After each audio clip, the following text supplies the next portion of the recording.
Hello students, welcome in confidence classes. Myself Rohit Gupta और बच्चों इस समय मैं आपको मैनेज करा रहा हूँ बीकॉम सेकेंड ईयर के लिए cost accounting for Allahabad university and Allahabad state university. बच्चों अपनी पिछली क्लिपिंग में मैंने आपको एक छोटा सा इंट्रोडक्शन दिया था जिसमें मैंने आपसे डिस्कस किया था कि introduction of this chapter means introduction of process account concept और डिफरेंट मेथड्स। आपको याद होगा उसमें मैंने आपको फर्स्ट मेथड जो बोला था वो था सिंपल मेथड, और आज मैं आपको इसी सिंपल मेथड का क्वेश्चंस लगाने चल रहा हूं और मैं आपसे डिस्कस करूंगा आपकी एक एक गर्ग की बुक का first question. Please come to your book, long question, question number 1। आप अभी इस क्वेश्चन में नोटिस करोगे कि मैं एक पर्टिकुलर प्रोडक्ट बना रहा हूं और जैसा मैंने आपको इस चैप्टर की थीम में समझाया था कि जो प्रोडक्ट मैं मैन्युफैक्चर कर रहा हूं वो डिफरेंट स्टेजेस से होकर गुजरता है, फिर फाइनली बनकर तैयार होता है। और ये स्टेजेस के नाम मैंने क्वेश्चन में देख रहा हूं। ये है प्रोसेस ए, यानी सबसे पहले आप कुछ रॉ मटेरियल प्रोसेस ए में इनकर्ड करते हो और तमाम तरह के wages, direct expenses, indirect expenses incurred करते हो और फिर फाइनली प्रोसेस ए के इनपुट से जो आउटपुट आता है उसे आप अगले प्रोसेस बी के पास भेज देते हो। प्रोसेस बी प्रोसेस ए से जो कुछ इनपुट के रूप में पाया उसे लेगा और उसमें फर्दर फिर से कुछ और मटेरियल, वेजेस, डायरेक्ट और इनडायरेक्ट एक्सपेंसेस खर्च करेगा और फाइनली इसका जो आउटपुट आएगा, प्रोसेस बी का जो आउटपुट आएगा वो प्रोसेस सी के पास पास आउट हो जाएगा। प्रोसेस सी प्रोसेस बी से इनपुट के रूप में लेगा जो उसमें ये भी फर्दर मटेरियल, वेजेस, डायरेक्ट और इनडायरेक्ट एक्सपेंसेस के नाम पे तमाम एक्सपेंसेस करेगा और फिर फाइनली यहां से आउटपुट आएगा और ये जो आउटपुट होगा आगे कोई प्रोसेस तो है नहीं, तो ये फाइनल गुड्स होगा जिसे अब आप सेल आउट कर सकते हो। तो इस तरह से मैं अपने प्रोडक्ट को मैन्युफैक्चर करने के लिए अपनी फैक्ट्री में 3 डिवीजन बना दिया और मैंने इस डिवीजन का नाम रखा process A, process B, process सी।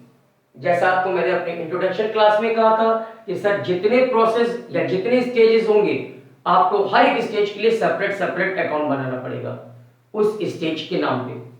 जैसे मान लो मेरी स्टेज का नाम है crushing process, refining process, finishing process, तो मैं अकाउंट रखूंगा crushing process account, refining process account, finishing process account, जैसा मैंने आपको पिछले लेक्चर में आपको अपने एग्जांपल में समझाया था।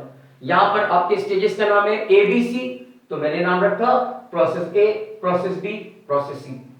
आपके कॉलम वो आप देख लें बच्चों। इस चैप्टर में आपको जनरल एंट्री नहीं सीधे लेजर पोस्टिंग करनी है और ये लेजर है प्रोसेस के, प्रोसेस ए का लेजर, प्रोसेस बी और प्रोसेस सी का लेजर। और इसके कॉलम आपके सामने है, that is debit, that is credit, that's called input, that's called output. ठीक है, कॉलम है particular quantity amount, repeated particular quantity amount. कुछ बुक में क्वांटिटी की जगह कॉस्ट पर यूनिट लिखा हुआ है, बट ज्यादातर ऑथर यहां पर क्वांटिटी मेंशन करते हैं। आपके कॉलेज में भी क्वांटिटी मेंशन किया जाएगा, इसलिए मैं भी यहां पर क्वांटिटी का कॉलम लिख रहा हूं, कॉस्ट पर यूनिट का कॉलम नहीं। तो particular quantity amount, particular quantity amount, these are input, that's the output. Same like process B में भी particular quantity amount, that is input, particular quantity amount, that is output. Process C में भी particular quantity amount input, particular quantity amount output. ठीक है, process सी में जो कुछ incurred होगा यहां से आउटपुट आएगा बी के लिए, आप उसे बी में भेजोगे, बी के पास जो माल पहुंचेगा फर्दर खर्च करके वो अपने आउटपुट को सी के पास भेजेगा और फिर फाइनली अपने तमाम इनपुट से जो प्रोडक्शन करेगा उसे आगे फिनिश गुड से आगे सेल आउट करने के लिए वो भेज देगा। ठीक है, देखिएगा कैसे। पहले आप क्वेश्चन पढ़ें, long question number 1। A product passes through 3 process A, B and C to completion.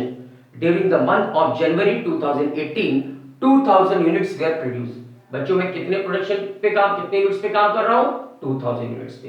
ये क्वांटिटी हमारी 2000 यूनिट्स पे मैं काम कर रहा हूं और इस 2000 यूनिट्स को बनाने के लिए मेरा खर्चा वो गौर करिए। The other particular are as under A B C, 3 process है, तीनों ही प्रोसेस में मटेरियल लग रहा है, वेजेस लग रहा है, डायरेक्ट एक्सपेंसेस लग रहा है। मटेरियल ए में 1,20,000, बी में 60,000, सी में 40,000। वेजेस ए 1 लाख, बी 80,000, सी 1 लाख। और डायरेक्ट एक्सपेंसेस ए 10,000, बी 20,000 और सी 30,000। आगे मेंशन है the total indirect expenses for the month where rupees 1,40,000 which may be apportioned on the basis of wages of different process। बच्चों मटेरियल, वेजेस और direct expenses, ये तीन expenses जो ऊपर मेंशन थे, उसके अलावा एक एक्सपेंसेस और है, दैट्स अ इनडायरेक्ट एक्सपेंसेस। उसके बारे में जरा गौर करिएगा। मैं यहां पर एक वर्किंग नोट के जरिए कुछ समझाना चाहता हूं। आपका कुल इनडायरेक्ट एक्सपेंसेस दिया हुआ है क्वेश्चन में 1,40,000। अब ये 1,40,000 रुपीस का जो इनडायरेक्ट एक्सपेंसेस है, ये ए से बिलोंग कर रहा है, बी से या सी से, उसके लिए उसने मेंशन कर दिया है ये जो 1,40,000 रुपीस का एक्सपेंसेस है, ये तीनों प्रोसेस से रिलेवेंट है। इसका कुछ अमाउंट ए से रिलेवेंट है, कुछ बी से और कुछ सी से। तो जाहिर सी बात है अब आपको 1,40,000 को ए बी सी में अलोकेट करना पड़ेगा। अलोकेशन का आपको क्राइटेरिया देखिए क्या दिया हुआ है, कैसे अलोकेट करोगे, which may be apportioned on the basis of wages। कह रहा आप इस 1,40,000 रुपीस के इनडायरेक्ट एक्सपेंसेस को एबीसी में अलोकेट करिए, कैसे, वेजेस के रेशियो में। मतलब ये गौर करिए, ये जो 1,40,000 है, इसका कुछ अमाउंट ए में जाएगा, कुछ अमाउंट बी में जाएगा, कुछ अमाउंट सी में जाएगा, और कैसे बांटना है, वेजेस के रेशियो में। जरा देखिए ए का वेजेस कितना है 1 लाख, बी का वेजेस कितना है 80,000, सी का वेजेस कितना है 1 लाख। जरा इसका रेशियो बनाइए, 1,80,000 1 लाख। आप देखो ध्यान से 20 से कट रहा है, 25 जा 24 जा 25 जा, तो रेशियो क्या आया 545। तो सीधी मैथमेटिक्स ये है कि आपका 1,40,000 रुपीस का जो एक्सपेंसेस है एबीसी में 545 के रेशियो में बट जाएगा, राइट। एक बात मैं आपको यहां और बताना चाहूंगा बच्चों, वैसे तो इस क्वेश्चन में मेंशन था कि इनडायरेक्ट एक्सपेंसेस को आपको वेजेस के रेशियो में बांटना है। अगर कुछ और कहते आप तो जो कहते उस रेशियो में बांट देते, बट याद रखो अगर क्वेश्चन में ये तो मेंशन है कि आपका इनडायरेक्ट एक्सपेंसेस का अमाउंट इतना है जो कि सारे प्रोसेस से रिलेवेंट है, बट सॉरी अगर ये मेंशन ना हो कि ये एक्सपेंसेस सारे प्रोसेस में या जो भी प्रोसेस है एबीसी या जो भी उसमें कैसे बंटना है, ये इंस्ट्रक्शन ना हो। फिर से रिपीट करता हूं, इनडायरेक्ट एक्सपेंसेस का टोटल अमाउंट दिया है लेकिन उसे डिफरेंट प्रोसेस में किस रेशियो में बांटना है वो मेंशन ना हो, तो याद रखिए फिर आपको एक रूल्स चलाना पड़ेगा। लेकिन ये रूल्स ये बताने जा रहा हूं, ये तब चलेगा जब क्वेश्चन साइलेंट होगा। तो रूल्स ये है कि indirect expenses will always allocated into different process on the basis of wages ratio. याद रखिए ये रूल्स है। अगर क्वेश्चन में मेंशन ना हो कि इनडायरेक्ट एक्सपेंसेस तमाम प्रोसेस में कैसे बांटना है, तो रूल्स कहता है इनडायरेक्ट एक्सपेंसेस को वेजेस के रेशियो में बांट देना चाहिए। यानी ये बात जो क्वेश्चन में कही गई है अगर आप साइलेंट होते तो भी मैं नहीं करता, वेजेस के रेशियो में बांट देता।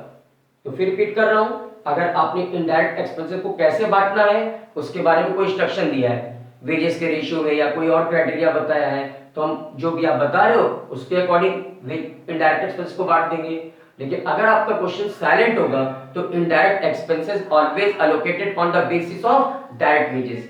इनडायरेक्ट एक्सपेंसेस हमेशा और हमेशा वेजेस के रेशियो में बढ़ता है, ये रूल्स भी है और वैसे इस क्वेश्चन में तो ये इंस्ट्रक्शन है, ठीक है। तो हम वेजेस के रेशियो में बांट देंगे। आगे बांट देते हैं, 1,40,000 रुपीस को 545 के रेशियो में बांटिए। देखिए ए बी और सी के हिस्से में कितना आएगा, क्लास 6 की मैथमेटिक्स याद करिए। और 1,40,000 को अगर मैं कह रहा हूं कि 545 के रेशियो में बांटना है तो क्लास 6 की मैथमेटिक्स याद करिए और सोचिए आप इसे कैसे अलोकेट करोगे।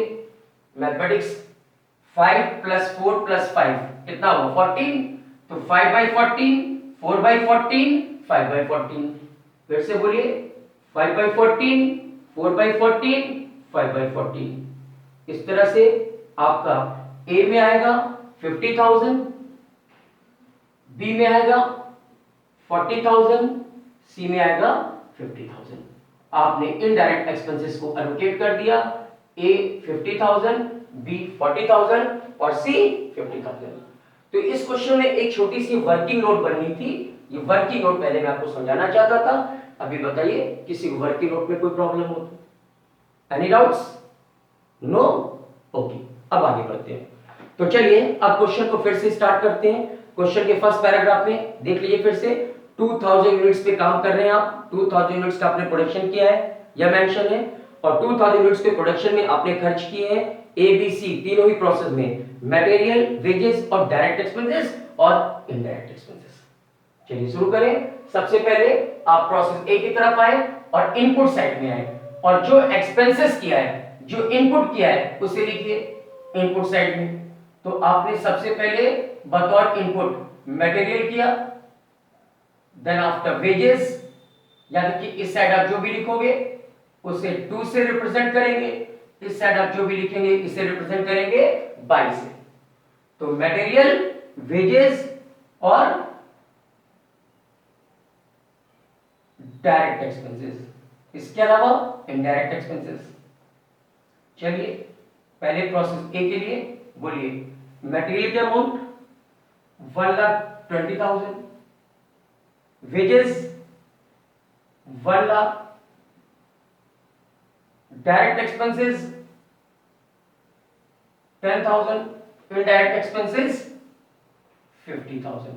और कोई खर्चा होता तो वो भी लिख देता, नहीं है तो कहानी खत्म।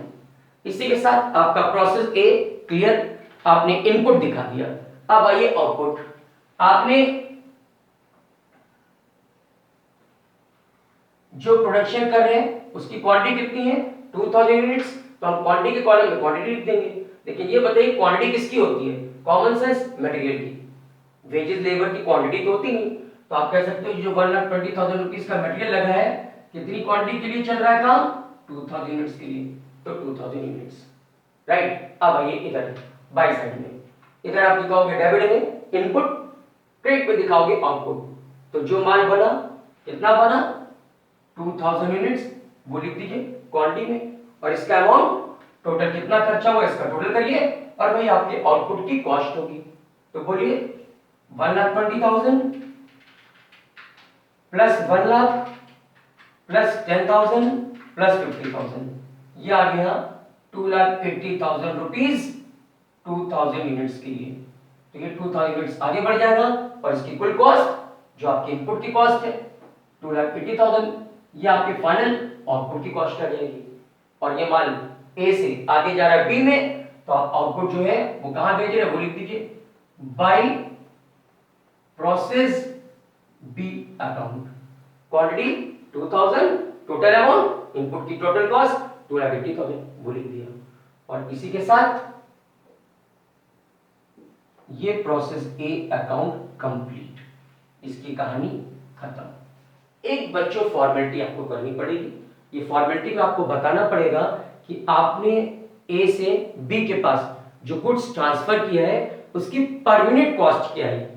तो बोलिए पर यूनिट कॉस्ट कैसे निकालें, आपको सर टोटल 2,80,000 रुपीज कॉस्ट आ रही है 2000 यूनिट्स के लिए, तो पर यूनिट कॉस्ट 2,80,000 डिवाइड बाई 2000, आपकी पर यूनिट कॉस्ट आ रही है 140 रुपीज पर यूनिट।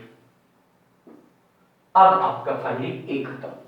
किसी को प्रोसेस ए अकाउंट में कोई प्रॉब्लम हो बताइए, ओके क्लियर है। चलिए अब प्रोसेस बी की तरफ चलते हैं। प्रोसेस बी में सबसे पहले हम इनपुट साइड में आएंगे। ये बताइए प्रोसेस बी में सबसे पहले आप इनपुट के रूप में क्या लगाओगे, कॉमन सेंस की बात है, जो ए से आउटपुट के रूप में आया है बी के पास, हम पहले उसे बी में बतौर इनपुट दिखाएंगे। तो बी के पास 2000 यूनिट्स आई है ए से, जिसका अमाउंट है 2,80,000 रुपीस, ठीक है। सबसे पहले बी क्या दिखाएगा, ए से जो हमारे पास गुड्स मैन्युफैक्चर होकर ट्रांसफर होकर आ रहा है उसकी डिटेल्स 2000 यूनिट्स, अमाउंट 2,80,000, और ये माल कहां से आ रहा है वो लिख दीजिए to process A account, okay. अब ये जो 2000 यूनिट्स 2,80,000 रुपीस पर बी के पास आया, अब बी इसमें further material, wages, direct expenses और इनडायरेक्ट एक्सपेंसेस लगाएगा।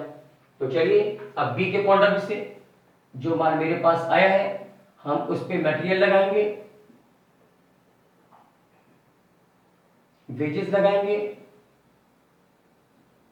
डायरेक्ट और इनडायरेक्ट एक्सपेंसेस लगाएंगे। अमाउंट बी के पॉइंट ऑफ से देखिए,